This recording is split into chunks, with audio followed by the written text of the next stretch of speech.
મજામાં ને? આજે આપણે ધોરણ પહેલું વિષય હિન્દી એમાં પાઠ પહેલો પઢો ઓર લીખો. આજે આપણે હિન્દીની સ્વાધ્યાય પોથીમાં ક કમાં હિન્દીનો મૂળાક્ષર ક લખતા બોલતા અને તેમાં રંગ પૂરતા શીખીશું. તો તમે પણ મારી સાથે તમારી હિન્દીની સ્વાધ્યાય પોથી ખોલો અને મીણિયા કલર સાથે રાખો. ચાલો વિદ્યાર્થી મિત્રો, હવે આપણે હિન્દીની સ્વાધ્યાય પોથીમાં પેજ નંબર 3 ઉપર આપણને અહીં એક સૂચના આપેલ છે, પઢો ઓર લીખો. પઢો એટલે વાંચો, ઓર એટલે અને લીખો એટલે લખો સૂચના આપેલ છે. તો હવે આપણે અહીં એક સરસ મજાનું ચિત્ર આપેલ છે, તમે જોઈ શકો છો. આ શેનું ચિત્ર છે? તો કે કમળનું. તો આપણને અહીં હિન્દીમાં ક આપેલો છે અને બાજુમાં અહીં ગુજરાતીમાં ક આપેલો છે. તો આપણને અહીં સરસ મજાનો હિન્દીનો ક આપેલો છે. તો કસે કયો શબ્દ બને? તો કે કસે કમલ. તો ચાલો હવે આપણે અહીં હિન્દીનો ક ઘૂંટવાનો રહેશે અને બોલવાનું રહેશે. તો ચાલો હવે આપણે હિન્દીની સ્વાધ્યાય પોથીમાં ક કમળનો ક ઘૂંટીશું અને બોલતા શીખીશું. તમે પણ મારી સાથે તમારી હિન્દીની સ્વાધ્યાય પોથીમાં ક કમળનો ક ઘૂંટતા અને લખતા શીખવાનો રહેશે. ક સે કમલ. તમે અહીં પેન્સિલનો જ ઉપયોગ કરવાનો રહેશે તમારે. મેં અહીં સરસ મજાનું કસે કમલ ઘૂંટી લીધો. તો આપણને અહીં એક સૂચના આપેલ છે, ક ઢૂંઢ કર ઉસ પર ગોલ બનાવો. એટલે કે ક આ હિન્દીનો ક અને આ ગુજરાતીનો ક. ઢૂંઢ કર એટલે શોધીને, ઉસ પર એટલે તેના ઉપર, ગોળ એટલે રાઉન્ડ, બનાવો એટલે બનાવો. તો આપણને અહીં હિન્દીના મૂળાક્ષરો આપેલા છે. તો એમાંથી આપણને ક ગોતીને તેના ઉપર ગોળ કરવાનું છે. તો આ હિન્દીનો ક આપણને જ્યાં પણ દેખાય ત્યાં તેના ઉપર ગોળ રાઉન્ડ કરવાનું રહેશે. તો ચાલો હવે આપણે હિન્દીનો ક ગોતીએ અને તેના ઉપર ગોળ રાઉન્ડ કરીશું. તો સૌથી પહેલાં આપણને અહીં ક કમળનો ક આવો ગોતવાનો રહેશે. તો આપણે સૌથી પહેલાં અહીં જોઈ આ ક છે તો કે હાથ. આપણને પહેલાં જ ક કમળના ક ઉપર રાઉન્ડ કરવાનું રહેશે. ત્યાર પછી આ તો કે નહીં. આ આવો ક દેખાતો નથી, નહીં. આ તો વ વાહનનો વ છે અને આ ર રમકડાનો ર છે. આ તો કે હા ક કમલ, કસે કમલ. આ હિન્દીનો જ, આ હિન્દીનો શ છે, આ હિન્દીનો ય છે, આ હિન્દીનો શું છે તો કે અંગ, અને આ હિન્દીનો ક છે. તો આપણે ક ઉપર ગોળ રાઉન્ડ કરવાનું રહેશે. આ હિન્દીનો લ છે, આ હિન્દીનો ચ છે, આ હિન્દીનો ક છે. તો આપણે કસે કમલ ઉપર ગોળ કરવાનું છે. હવે આ હિન્દીનો ખ છે અને આ હિન્દીનો શ છે. તો આપણે હિન્દીનો કસે કમલ કેટલા ઉપર રાઉન્ડ કર્યા? તો કે ગણીએ, 1 2 3 અને 4. તો આપણને અહીં હિન્દીના મૂળાક્ષરોમાંથી 4 જ ક કમળના ક આપેલો છે. તો આપણે તેના ઉપર ગોળ રાઉન્ડ કરી લીધું. તો હવે આપણે નીચે અહીં આપણને સૂચના આપેલ છે, પઢો. પઢો એટલે વાંચો. ત્યાર પછી રંગ ભરો. રંગ ભરો એટલે ગુજરાતીમાં રંગ એટલે રંગ જ થશે, ભરો એટલે પૂરો. તો આપણને અહીં આ કસે કમલ મેં રંગ પૂરવાનું કી છે. ત્યારબાદ આપણે બિંદુઓ કો મિલાવો. બિંદુઓ એટલે ટપકા, કો એટલે ની, ટપકાને મિલાવો એટલે ગુજરાતીમાં જોડો. તો આપણે હિન્દીના કને વાંચવાનું, ત્યારબાદ આપણે તેમાં રંગ પૂરવાનું અને અહીં ટપકાઓને જોડવાના રહેશે. તો ચાલો હવે આપણે કસે કમલ, હજી એક વખત આનું ઉચ્ચારણ કરી લઈએ હિન્દીમાં. કસે કમલ. તો હવે આપણે અહીં બાજુમાં રંગ પૂરવાનું કીધું છે, તો આપણે કસે કમલમાં રંગ પૂરીશું. તો તમે પણ મારી સાથે તમારું કસે સ્વાધ્યાય પોથીમાં કસે કમલમાં રંગ પૂરવાનો રહેશે. તો તમે અહીં જોઈ શકો છો, મેં અહીં કસે કમલમાં રંગ પૂરી લીધો. તો તમારે પણ મારી જેમ તમારી હિન્દીની સ્વાધ્યાય પોથીમાં ક કમલમાં કસે કમલના મૂળાક્ષરમાં રંગ પૂરવાના રહેશે. તો ચાલો હવે આપણે અહીં બાજુમાં કસે કમલને એક વખત ઘૂંટી લઈશું. કસે કમલ. તો આપણે કસે કમલનું ઉચ્ચારણ પણ કરતા જશું. કસે કમલ, કસે કમલ, કસે કમલ, કસે કમલ. તો ચાલો હવે આપણે કસે કમલને ઘૂંટી લીધું અને બાજુમાં રંગ પણ પૂરી લીધો. તો હવે આપણે નીચે પ્રશ્નમાં શું આપેલું છે તે જોઈએ. તો આપણને અહીં એક સૂચના આપેલ છે, તે એક વખત વાંચી લઈએ. પઢો ઓર લીખો. તો આપણે ઉપર પણ આ જ સૂચના આપેલ હતી. પઢો એટલે વાંચો ગુજરાતીમાં થશે, ઓર એટલે અને લીખો એટલે લખો ગુજરાતીમાં થશે. તો વાંચો અને લખો. તો આપણને અહીં કસે કમલ આપેલું છે, મૂળાક્ષરો આપેલ છે.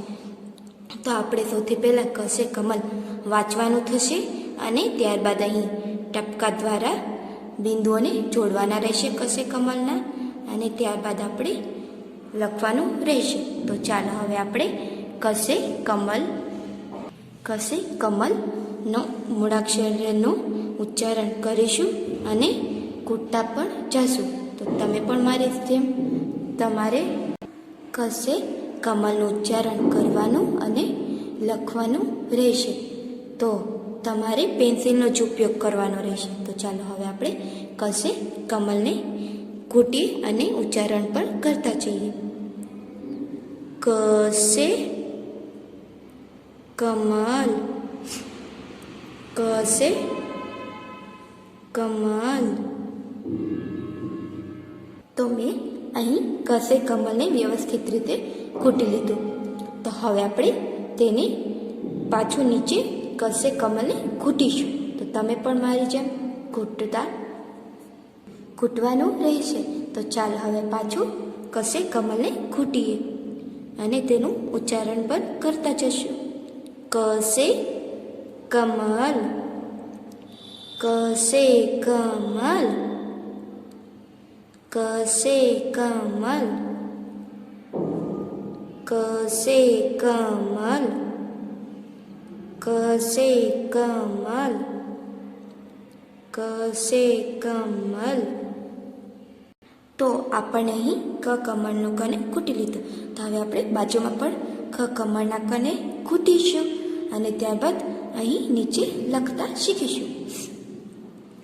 કસે કમલ, કસે કમલ, કસે કમલ, કસે કમલ.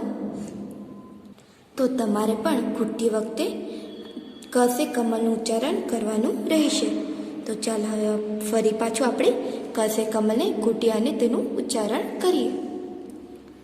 કસે કમલ, કસે કમલ, કસે કમલ. તો હવે આપણે કસે કમલને ઘૂંટી લીધું. તો હવે આપણે નીચે અહીં કસે કમલને લખતા શીખીશું. તો સૌથી પહેલાં આપણે કસે કમલને ઘૂંટતી વખતે આપણે અહીં સીધી લીટી કરેલી હતી, તમે જોઈ શકો છો કરેલું છે. હવે આપણે પાછું સીધો લીટો. ત્યારબાદ હવે આપણે અહીં કેટના સી જેવો કરવાનો રહેશે. ત્યાર પછી અડનળનો અડ જેવો નીચેથી ઊંધો યુ.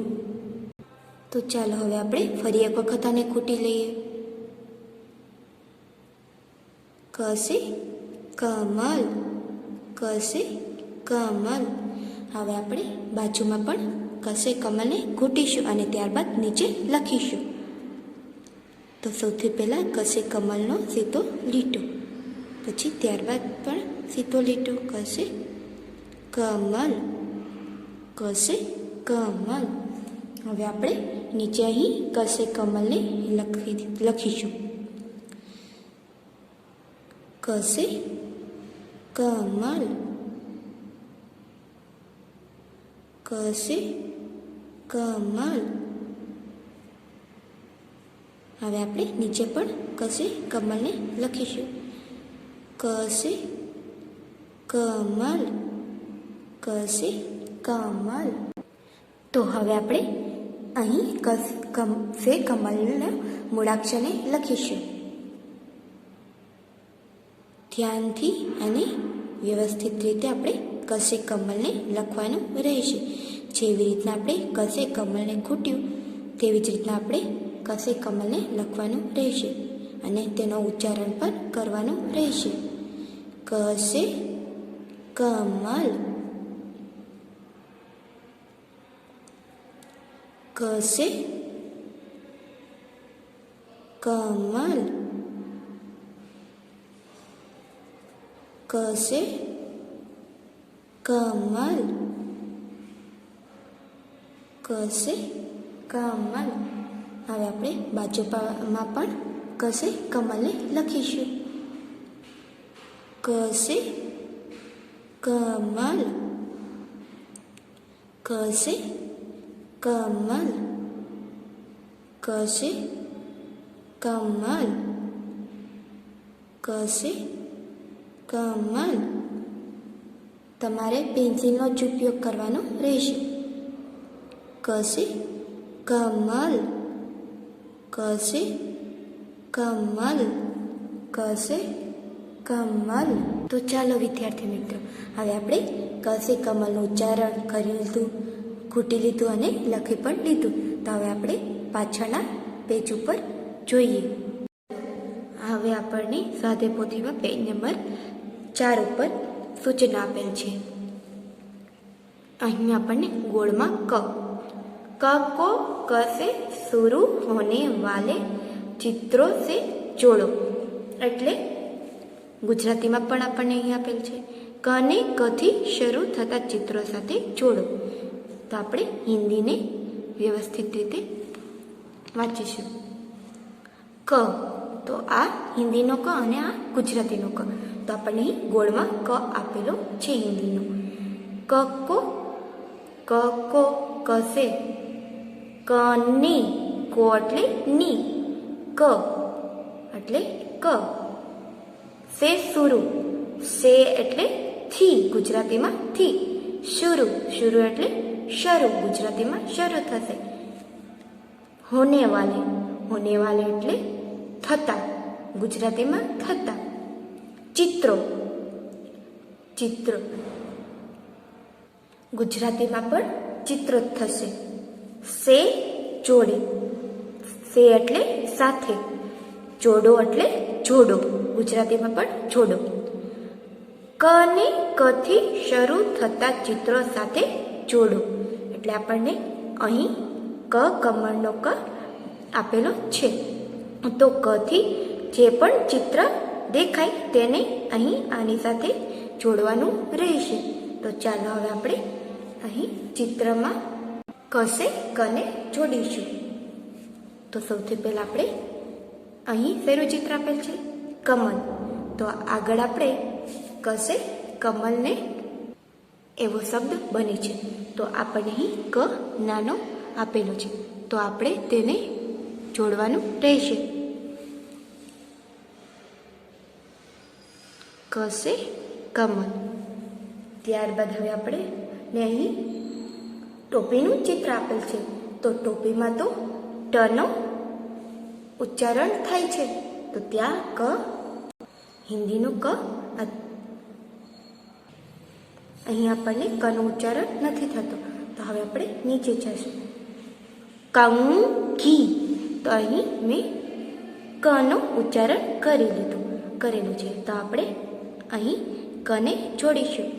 કંકી, કસે કંગી એવો શબ્દ થાય છે. ત્યાર પછી આપણને અહીં શેનું ચિત્ર આપેલ છે? હિન્દીમાં કછુઆ અને ગુજરાતીમાં કાચબો. તો હિન્દીમાં કનું ઉચ્ચારણ થાય છે, તો આપણે આને પણ જોડવાનું રહેશે. કસે એવો ક શબ્દનું ઉચ્ચારણ થાય છે, કસે કછુઆ. ત્યાર પછી બેટનું ઉચ્ચારણ નથી થતું કનું. ત્યારબાદ ગેંદ એટલે ગુજરાતીમાં દડ, તેનો પણ કનું ઉચ્ચારણ તેમાં નથી થતું. ત્યાર પછી આપણને અહીં ચિત્ર આપેલ છે કરેલા, કસે કરેલા એવો શબ્દનું ઉચ્ચારણ થાય છે, અને ગુજરાતીમાં કરેલા એટલે કારેલા. તો હવે આપણે આને પણ કનો ઉચ્ચારણ થશે એટલે તેને પણ જોડીશું, કસે કરેલા. તો આપણને અહીં 4 ચિત્રો આપેલા છે, જેમાં કનું ઉચ્ચારણ થાય છે. હવે આપણે બાજુમાં જોઈએ. કે નીચે રેખા ખીંચો એવી આપણને સૂચના આપેલ છે. તો હવે આપણે ગુજરાતીમાં પણ તેને બોલી લઈશું, સૂચનાને વાંચી લઈશું. ક, આ હિન્દીનો ક અને આ ગુજરાતીનો ક. કે એટલે ગુજરાતીમાં નીચે, હિન્દીમાં નીચે અને ગુજરાતીમાં પણ નીચે. રેખા એટલે ગુજરાતીમાં લીટી, હિન્દીમાં ખીચો એટલે ગુજરાતીમાં દોરો. કની નીચે લીટી દોરો. તો આપણને અહીં શબ્દો, હિન્દીના શબ્દો આપેલા છે, તો આપણને જ્યાં પણ કશે કનો, હિન્દીના કનો ઉચ્ચારણ થઈ ત્યાં આપણે નીચે લીટી કરવાની રહેશે. તો ચાલો હવે આપણે શબ્દને વાંચીએ. નને કાનો ના અને ક, નાક. તો આપણને અહીં કનું ઉચ્ચારણ થયું, તો આપણે તેની નીચે લીટી કરવાનું છે, નાક. ત્યાર પછી બાજુમાં ઢોલક, ઢોલક. તો આપણને આ હિન્દીનો ક છે, તો કે નહીં, આ તો હિન્દીનો લ છે અને આ ક, તો આપણે કની નીચે લીટી કરવાની છે. ત્યારબાદ બાજુમાં જોઈએ બકરી, બકરી. તો અહીં પણ કનું ઉચ્ચારણ થયું, સૌથી પહેલા આપણે અહીં બનું ઉચ્ચારણ નથી, ક, તો ક ઉપર નીચે લીટી. ત્યાર પછી કમર, તો સૌથી પહેલા કનો જ ઉચ્ચારણ થયો, તો તેના ઉપર ક, નીચે લીટી, કસે કમર. સડક, તો અહીં આપણને છેલ્લે ક દેખાય છે, તો તેની નીચે પણ લીટી, કસે સડક. ત્યારબાદ કલ, તો આપણને સૌથી પહેલા જ ક આપેલો છે, કસે કલ એવો શબ્દ પણ થાય છે. તમારે પેન્સિલનો જ ઉપયોગ કરવાનો રહેશે. ત્યારબાદ નીચે જોઈએ. કસે અલગ વર્ણ પર ચોકડી કરો. તો હવે આપણે ગુજરાતીમાં વાંચીએ. ક એટલે કર, સે એટલે થી, અલગ એટલે ગુજરાતીમાં જુદા, વર્ણ એટલે ગુજરાતીમાં અક્ષર, પર એટલે ગુજરાતીમાં ઉપર, અને ચોકડી એટલે ચોકડી થશે. કરો એટલે ગુજરાતીમાં પણ કરો. તો કથી જુદા અક્ષર ઉપર ચોકડી કરો. તો આપણને અહીં નીચે મૂળાક્ષરો આપેલા છે. તો આપણને અહીં કથી જે પણ મૂળાક્ષર અલગ દેખાય હિન્દીના તેના ઉપર ચોકડી કરવાની રહેશે. તમારે પેન્સિલનો જ ઉપયોગ કરવાનો રહેશે. તો ચાલો હવે આપણે જુદા પડતા મૂળાક્ષર ઉપર ચોકડી કરીશું. આ ક, આ ર, તો આની ઉપર આપણે ચોકડી કરીશું. ત્યાર પછી કસે કમળ, વ, તો આ પણ અલગ પડતો મૂળાક્ષર છે. ત્યાર પછી ક, તો ક તો બરોબર જ છે. તો પણ જુદા પડતા મૂળાક્ષર છે. ત્યાર પછી ક, તો અહીં ચ આપેલું છે તેને પણ ચોકડી. હિન્દીનો ખ, ત્યાર પછી હિન્દીનો ક, અહીં પણ હિન્દીનો ક છે. ત્યાર પછી નીચે હિન્દીનો બ, આ હિન્દીનો ક છે. હિન્દીનો અહીં નીચે પણ ખ આપેલું છે. ત્યાર પછી હિન્દીનો ભ. તો હવે આપણે અહીં કથી જુદા પડતા મૂળાક્ષરો ઉપર આ ચોકડી કરી લીધું. તો હવે આપણે નીચે જોઈએ. તો આપણને અહીં સૂચના આપેલ છે, પઢો ઓર લીખો.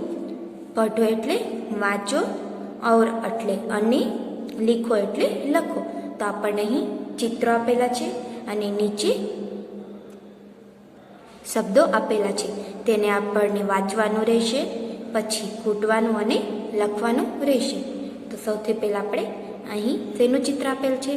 તો કે કબૂતરનું. તો આપણે હિન્દીમાં કસે કબૂતર. તો હવે આપણે કસે કબૂતર તે એવો ઉચ્ચારણ કરી લીધો. તો હવે આપણે અહીં કસે કબૂતરને ઘૂંટી લઈશું. કસે કબૂતર, કસે કબૂતર.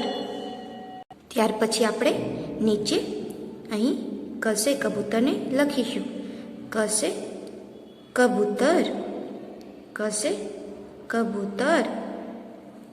હવે આપણે બાજુમાં જોઈએ શેનું ચિત્ર આપેલ છે? તો કે કલશ. તો આપણે કશે કલશ એવો શબ્દ આપેલો છે. તો હવે આપણે નીચે કસે કલશને ઘૂંટીશું. કસે કલશ, કસે કલશ. હવે આપણે નીચે કસે કલશ લખીશું. કસે કલશ, કસે કલશ. આપણે કનો ઉચ્ચારણ કરતા પણ જવાનું રહેશે. ત્યાર પછી આપણને અહીં શેનું ચિત્ર આપેલ છે? તો કે હિન્દીનો કલમ. કલમ એટલે બોલપેન એવો ઉચ્ચારણ થાય છે ગુજરાતીમાં. હવે આપણે કસે કલમ એવું ઉચ્ચારણ કરશું અને અહીં નીચે ઘૂંટીશું. કશે કલમ, કશે કલમ. તમારે પણ વ્યવસ્થિત રીતે કશે કલમનો ઉચ્ચારણ કરવાનો અને ઘૂંટવાનું અને લખવાનું રહેશે. ત્યાર પછી આપણે નીચે કશે કલમ લખીશું. કશે કલમ, કશે કલમ. ત્યાર પછી આપણે બાજુમાં ચિત્ર જોઈએ. શેનું આપેલું છે? તો કે કાચબો. હિન્દીમાં કછુઆ. તો હવે આપણે કશે કછુઆને એવો શબ્દનું ઉચ્ચારણ થાય છે. તો હવે આપણે તેને સૌથી પહેલાં ઘૂંટીશું. કશે કછુઆ, કશે કછુઆ, કશે કછુઆ. ત્યાર પછી આપણે નીચે ક એવો લખીશું. કશે કછુઆ, કશે કછુઆ. તો હવે આપણે અહીં ચિત્રોમાં ને ઓળખી લીધું અને કને ખૂટી લીધું અને તેનું ઉચ્ચારણ કર્યું અને લખી પણ લીધું. તો હવે આપણે નીચે સૂચના વાંચીશું. તો ચાલો. તો આપણને અહીં સૂચના આપેલું છે. શબ્દ में से क ढूंढ कर उस पर गोल बनाओ. તો ગુજરાતીમાં શબ્દ में से એટલે શબ્દમાંથી, ક એટલે ક, ઢૂંઢ કર એટલે ગુજરાતીમાં શોધીને. ઉસ પર એટલે તેના ઉપર. ગોલ ગોલ એટલે ગોળ. બનાવો ગુજરાતીમાં બનાવો અને હિન્દીમાં બનાવો. તો આપણે હવે ગુજરાતીમાં સૂચના ફરી એક વખત વાંચીશું. શબ્દમાંથી ક શોધી તેના ઉપર ગોળ બનાવો. તો આપણને અહીં શબ્દ આપેલો છે અને અહીં તમે જોઈ શકો છો કદમ એવો શબ્દ આપેલ છે. તો અહીં આપણને ક ઉપર ગોળ કરેલો છે. અહીં શબ્દોમાંથી ક ઉપર ગોળ કરવાના છે. તો આપણે સૌથી પહેલાં શબ્દનું ઉચ્ચારણ કરીએ, વાંચીશું અને ત્યાર પછી ક ઉપર ગોળ કરીશું. ક ર ન. તો આપણને અહીં સૌથી પહેલાં ક આપેલો છે તો તેના ઉપર જ ગોળ કરીશું. ક સે કમળ. ત્યાર પછી બ ક રી. તો હવે આપણને અહીં વચ્ચે ક દેખાય છે તો આપણે ક ઉપર ગોળ કરીશું. ત્યાર પછી મ હ ક મહક. તો આપણને અહીં છેલ્લે ક દેખાય છે તો તેના ઉપર પણ ગોળ કરીશું. તો હવે આપણે સ્વાધ્યાય પોથીમાં પેજ નંબર 3 ને 4 પૂર્ણ કરી લીધું. તો હવે આપણે આગળ વધુ અભ્યાસ માટે આગળ મળીશું.